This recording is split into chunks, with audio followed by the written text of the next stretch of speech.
Welcome right back here, still on the Voice of Nature Creations, still with the ambassador for nature. Here is the part 5 of this mysterious and adventurous life story about the clan head, the mysterious fish opener, the stream we are viewing right here on the screen, the boy we sighted at the cliffs, his dad right inside this water behind the camera, and the red fish goddess we are here searching for. Creation continuing from where we stopped. As I proceeded on, the overheating in my car became serious. The cold on me was unbearable, but there was nothing at that point I could do than to be strong in order to get home safely. So at that point, I needed water. It would have been easier if I was with my people. So I wondered why I left the house without just one person with me in the first place. I reflected, however, I rather felt internally at that point even more strengthened though in my spirits. I was in a very high spiritual mood. So I came by a compound with GP tanks. I stopped, came down, and asked of how to get water. A young lady seated on a block said, "We are not selling milk today." So as I walked back, so kind of disappointed to the car, a thought administered to me to ask her if it's possible for her to get me water to put in my car. And I did. She quickly jumped down from the blocks and went inside. Not too long, came out with a broken bucket of water and I put into the car, thanked her and left. Creation, just within a distance, the water gauge indicator shone red again. Oh my God. I regretted not really asking her to give me more to put in my jerry can in case. As of now, where I was, there was no more much houses. And due to the car overheating, don't forget, I had almost forgotten the plan in my mind of going to the river to discard the fish opener. So I came by two women. Probably they were coming back from church women meeting due to their dress code.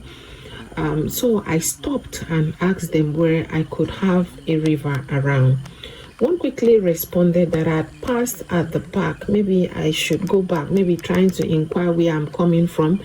You still need to go back, she said. So I further inquired from them if from here to, I mentioned where I'm heading, if I will not have maybe any other river. So it's like at that point they became a bit curious. And I had to explain further that I needed to fetch water into my jerry can due to my car condition. Hey, yeah, the other woman exclaimed. She turned, scanning around, glanced back at me at a point and said, "Give me the jerry can, let me go get you water." In that compound, the compound was inside a bit. I didn't want to bother such elderly women, but on a second thought, what should I do? I think I need help. If I can't get water, I will not leave this place. So I obliged, opened my boot and brought an empty big bottle of Eva water, handed to her. She said, "It's small," and then left me with the other woman. So this one with me started engaging me with what God says in time of temptations, creations. I must admit something here and have to apologize. For the kind of thoughts that ran through my mind throughout as she was busy giving me those godly sermon. If that woman knew what I went through and my mindset at that moment, she may have been silent. So after a sermon of faith, trust and hope in God has ended, she noticed my mood wasn't really, and then she asked if I'm fine. "Oh yeah, not really, I'm a bit cold," I responded. "Hey, yeah," she said again. "Oh, sorry," and decided to walk down in search of the other woman. But behold, she just came out from the sharp bending corner of the compound. Appreciated them greatly, poured in the water, a bit scared if the water will gauge. But surprisingly, it did. It was at least manageable. for me to drive on. I thanked them so very much and opened the car to move.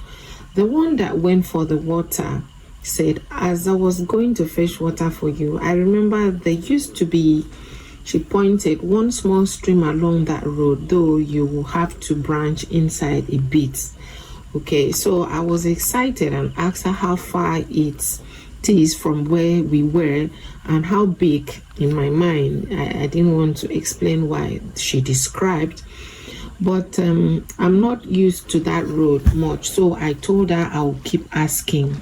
Parted, but in the car I kind of wish the river or water, whatever, should be big enough at least to hide the mysterious fish by the time I discarded and turned my back and looked at it where it was, which I had dropped at the floor of the back seat of the car. Proceeded further. I came by a young boy who happened to be the boy we are sighting in the river on the screen, walking down at that lonely road. So I stopped. I almost passed, but I was not finding people much. This was the one I could, and I could actually stop him. So I did. Asked him where a river is along the road. He said to me, that's where I'm going. So I looked at him again to confirm what I heard. So I asked him again, you are going to the river along this road? He nodded. I asked him, is it still far from here? No, he said. What are you going to do there? He said his dad is there. He is going to meet him up. Your dad? What is he doing there? I added. At this point, his countenance changed. He became cold and looked at me somehow. So I was a bit also not comfortable. So I told him, I need to know because that may be the river I'm trying to locate. At this point, he just trying to checked off his face with one kind of smile, maybe I didn't notice well, and said, that's the only river on this road. So I was glad that at least the boy would join me to direct the way. That will make my journey easier. But creations, you won't believe what this boy said and did to me.